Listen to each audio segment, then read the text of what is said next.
함께 봉독하겠습니다. 시작. 바벨론 왕 느부갓네살의 19째 5월 7일에 바벨론 왕의 신복 시위대장 느부사라단이 예루살렘에 이르러 여호와의 성전과 왕궁을 불사르고 예루살렘의 모든 집을 귀인의 집까지 불살랐으며 시위대장에게 속한 갈대아 온 군대가 예루살렘 주위의 성벽을 헐었으며 성중에 남아있는 백성과 바벨론 왕에게 항복한 자들과 무리 중 남는 자는 시위대장 느부사라단이 모두 사로잡아가고 시위대장이 그 땅에 비천한 자를 남겨두어 포도원을 다스리는 자와 농부가 되게 하였더라.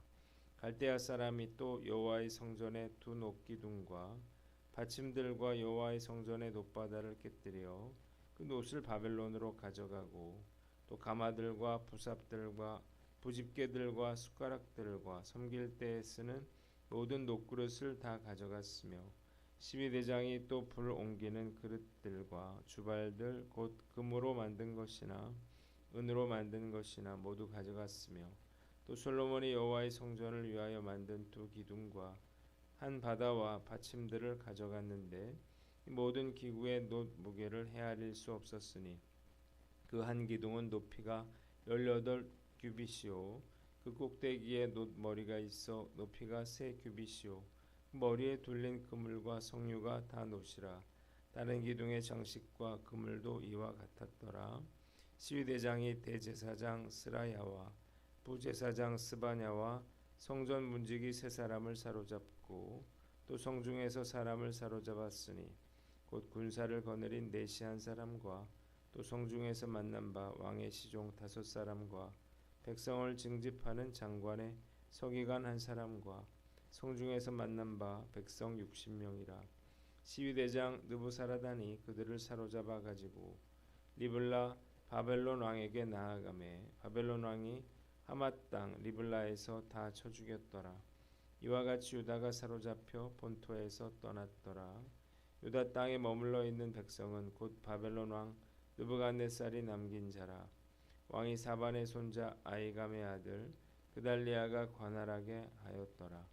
모든 군대 지휘관과 그를 따르는 자가 바벨론 왕이 그달리아를 지도자로 삼았다 함을 듣고 이에 느다니아의 아들 이스마엘과 가레아의 아들 요하난과 여도바 사람 다노메스의 아들 스라야와 마아가 사람의 아들 야사니아와 그를 따르는 사람이 모두 미스바로 가서 그달리아에게 나아가매 그달리아가 그들과 그를 따르는 군사들에게 맹세하여 이르되 너희는 갈대아인을 섬기기를 두려워하지 말고 이 땅에 살며 바벨론 왕을 섬기라. 그리하면 너희가 평안하리라 하니라. 7월에 왕족 엘리사마의 손자 느다니아의 아들 이스마엘이 부하 10명을 거느리고 와서 그달리아를 쳐서 죽이고 또 그와 함께 미스바에 있는 유다 사람과 갈대아 사람을 죽인지라.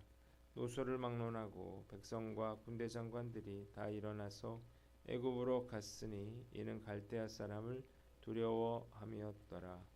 유다의 왕 여호야긴이 사로잡혀간 지 37년 곧 바벨론의 왕 에윌므로닥이 즉위한 원년 12월 그달 27일에 유다의 왕 여호야긴을 옥에서 내놓아 그 머리를 들게 하고 그에게 좋게 말하고 그의 지위를 바벨론에 그와 함께 있는 모든 왕의 지위보다 높이고 그 죄수의 의복을 벗게 하고 그 일평생에 항상 왕의 앞에서 양식을 먹게 하였고 그가 쓸 것은 날마다 왕에게서 받는 양이 있어서 종신토록 끊이지 아니하였더라. 아멘.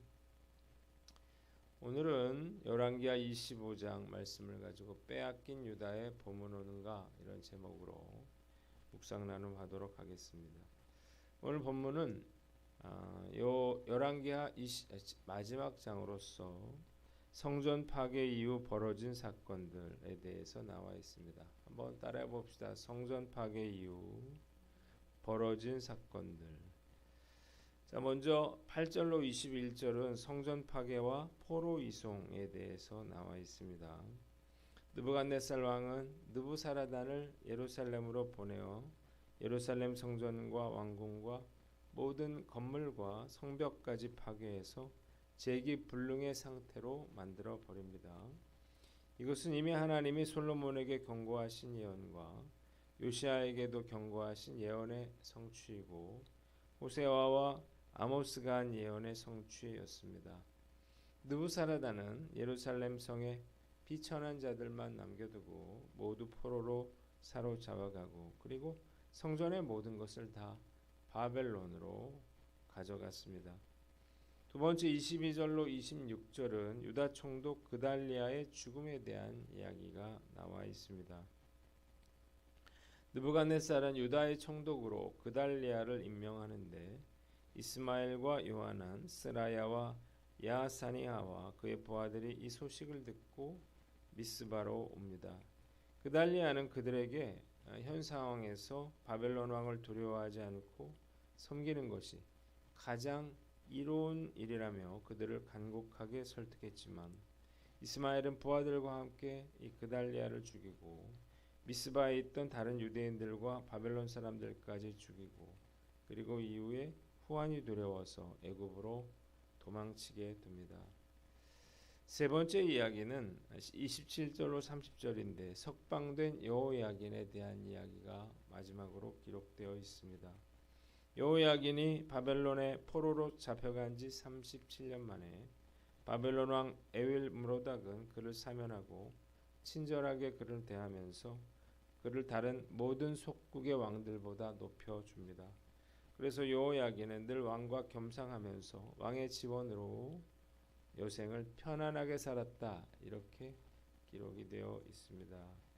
본문이 우리에게 주는 교훈이 있는데 첫째로 징계받을 때 즉시 돌이켜 회개하라는 것입니다. 한번 따라해 봅시다. 징계받을 때 즉시 돌이켜 회개하라. 자, 본문은 불순종이 얼마나 무서운 것인가를 잘 보여주고 있습니다. 이스마엘은 유다 총독 그달랴를 매국노 그리고 변절자로 취급하면서 자기의 부하 10명을 데리고 가서 이제 그를 죽였죠. 그리고 이후에 그는 바벨론의 보복이 두려워서 애굽으로 도망쳤습니다. 이것은 바벨론 왕을 섬기라고 하는 하나님의 말씀에 정면 도전한 것이었습니다. 예루살렘 성전이 파괴되고 모든 것을 다 빼앗기고 난 후에도 그들은 전혀 깨닫지 못했습니다. 이유가 뭔가요? 조금도 하나님께 순종할 마음이 없었던 거예요. 자, 그들은 왜 하나님께서 그토록 철저하게 유다를 멸망시킬 수밖에 없었는지를 보여주는 예가 되는 것입니다. 불순종의 대가는 무엇인가요? 그들은 다시 애굽에서 종살이를 시작하고 학대를 받고 전염병과 칼로 인해 끊임없이 죽어가게 됩니다. 이것이 바로 불순종한 자들에게 임한 하나님의 심판입니다. 생각보다 많은 분들이 불순종하고 또 하나님의 징계를 받으면서도 회개하거나 돌이키지 않고 제멋대로 살아갑니다. 이유가 뭔가요? 심판의 원인을 알지 못할 뿐만 아니라 강팍한 그런 마음을 갖기 때문이에요.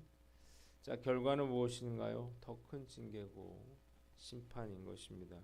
징계를 받으면서도 경고를 받으면서도 계속해서 불순종하고 성령을 거스르면 결국 더 큰 화가 임할 뿐인 것입니다. 우리가 하나님을 만홀히 여기지 말아야 되겠죠. 하나님 우리가 함부로 대할 뿐이 아닙니다. 불순종하면서 그래서 어려움을 겪고 있으면서도 돌이킬 줄 모르는 그런 분들을 보면서 참 가슴이 무겁고 답답함을 느낍니다. 결국 더 큰 어려움을 겪게 되기 때문인데 그러나 또 불순종하면요 돌아오기가 참 어려운 거예요. 고통받을 백성들을 생각하면서 주야로 울었던 예레미야 선지자의 안타까운 마음이 이해가 됩니다. 그냥 돌이키고 회개하면 되는데 순종하면 되는데 왜 그렇게 고집을 부리는지 알 수가 없습니다. 우리가 얼마든지 이럴 수 있습니다. 불순종하면서 순종하는 것, 또 회개하고 돌이키는 것이 얼마나 어려운 일인가를 우리가 깨달아야 알아야 하는 것입니다. 그래서 우리가 경고받으면 돌이켜야 되는 거고요. 그리고 아무리 힘들어도 하나님이 하지 말라고 하는 것은 우리가 하지 말아야 하는 거예요. 하나님이 하라는 일은 싫어도 할 줄 알아야 되는 것입니다. 그러려면 순종하는 법을 배우고 잘못해서 징계받을 때 돌이켜 회개하는 법을 배워야 하는 거예요. 오늘 난 어떤가 스스로를 돌아보고 우리가 하나님께서 우리에게 경고하시는 것들이 있다면 우리가 불순종하지 않고 즉시 회개하고 돌이키는 저와 여러분들 되시기를 주님의 이름으로 축원합니다. 두 번째는 징계 중에라도 소망을 잃지 말아라는 것입니다. 한번 따라해 봅시다. 징계 중에라도 소망을 잃지 말라. 자, 하나님의 섭리는 인간의 생각과 다릅니다. 왕위에서 끌어내려져서 머나먼 바벨론 포로로 끌려올 때 여호야긴의 심정은 어땠을까요? 참 비참하고 비통한 그런 심정이었을 것입니다. 그러나 사실 이것은 하나님께서 그에게 베풀어 주신 그러한 축복이었다는 거예요. 그가 만일 유다의 왕으로 남아 있었더라면 그는 시드기야와 그의 아들들이 겪었던 그 처참한 운명을 그대로 겪었을 것이고 그렇게 되면 어떻게 됐을까요? 유다 왕조는 씨가 말라버렸겠죠. 그러나 여호야긴이 일찌감치 바벨론의 포로로 끌려와 있었기 때문에 유다가 멸망한 뒤에도 그는 생명을 건질 수가 있었던 거예요. 결국 포로로 잡힐 때의 순간만 생각한다면 여호야긴의 인생은 정말 비참한 그러한 인생이겠지만 멀리 볼 때 이 바벨론은 그의 피난처가 되었던 것입니다. 오랜 세월이 흘러서 바벨론이 망하고 포로로 끌려왔던 유다 백성들이 예루살렘으로 귀환하게 되는데 이 1차 귀환자들을 이끄는 지도자가 바로 여호야긴의 손자인 스룹바벨이 되는 것입니다. 우리는 현재만 보고 또 우리 순간만 봅니다. 그래서 안 좋은 일이 생기면 감정적으로 흥분하고 또 분하게 생각하고 그리고 고통스러워합니다. 그러나 하나님의 생각은 차원이 다른 거예요. 그래서 내가 정말 그 하나님을 믿는다면 그런 어려운 상황에서도 소망을 잃어서는 안 되는 것입니다. 현재가 아무리 고통스럽고 힘들다 하더라도 결국에는 하나님께서 우리에게 그 모든 것을 축복으로 바꾸어 주실 것이기 때문입니다. 실패했더라도 내 뜻대로 안 되었다 하더라도 우리가 결코 실망하지 말아야 할 그러한 이유인 거예요. 현재 상황만 보고 있습니까? 그래서 원망하고 낙심하고 있습니까? 불순종해서 징계를 당하고 있습니까? 그렇다 하더라도 우리가 소망을 내려놓아서는 안 되는 거예요. 지금은 알 수 없겠지만 하나님의 또 다른 계획이 어딘가에 있으리라 그렇게 믿어야 하는 것입니다. 하나님께서 가장 좋은 것을 우리에게 주시리라고 하는 그런 믿음을 우리는 끝까지 붙잡아야 하는 것입니다. 하나님의 뜻은 언제나 옳다 하는 사실을 깨달으시기를 바랍니다. 언젠가 하나님께서 우리에게 이런 깨달음과 은혜를 주실 거예요. 우리의 실패와 불순종도 하나님께서 축복과 은혜로 바꾸어 주실 것이다. 이런 생각을 하니까요. 그러니까 가슴이 뜨거워지고 눈물이 나려고 하더라고요. 지금도 제가 해결할 수 없는 그런 많은 문제들로 둘러싸여 있는데 저는 이 문제들을 해결할 자신도 없고 능력도 없어요. 그러나 제가 해야 할 일은 어떤 상황에서도 끝까지 하나님을 신뢰하고 인내하는 것입니다. 그러면 하나님께서 그 모든 문제를 해결하여 주시고 선하게 바꿔 주실 줄 믿습니다. 열왕기 하하서를 이제 끝내게 됐는데요. 하나님께서 말씀 가운데 큰 은혜를 주신 것 참 감사하고 또 하나님께 영광을 올려드립니다. 오늘 말씀 앞에서 나 자신을 돌아보고 우리가 고난 중에도 소망을 잃지 않는 저와 여러분들 되시기를 주님의 이름으로 축원합니다. 기도하겠습니다.